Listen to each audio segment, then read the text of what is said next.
50 produits sont concernés par la hausse des prix qui varie entre 10 et 20% dans les épiceries de proximité selon le président de l'association chinoise de la ville, Alain Chang. Il précise que ces augmentations ne sont pas dues aux commerçants. Les fournisseurs,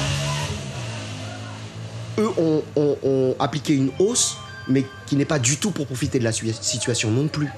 Eux, ils ne font que essayer d'amortir tous les frais supplémentaires que génère cette crise, ce confinement.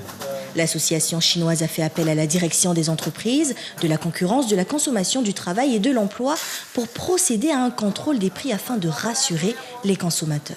Vous inquiétez pas, nos commerçants, en plus du fait qu'on soit derrière eux, on contrôle, on vérifie, on met la pression, mais eux-mêmes sont conscients.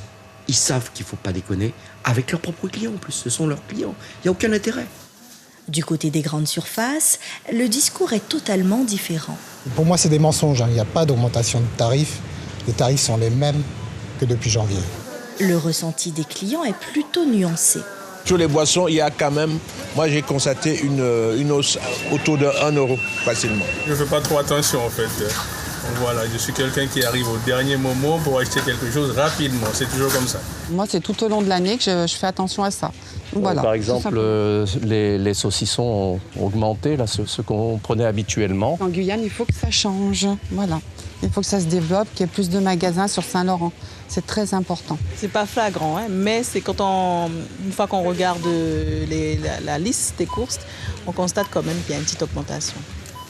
Le gérant de ce supermarché indique que sa politique de tarifs n'a pas changé et que des promotions sont justement proposées tout au long de l'année pour alléger le portefeuille de leurs clients.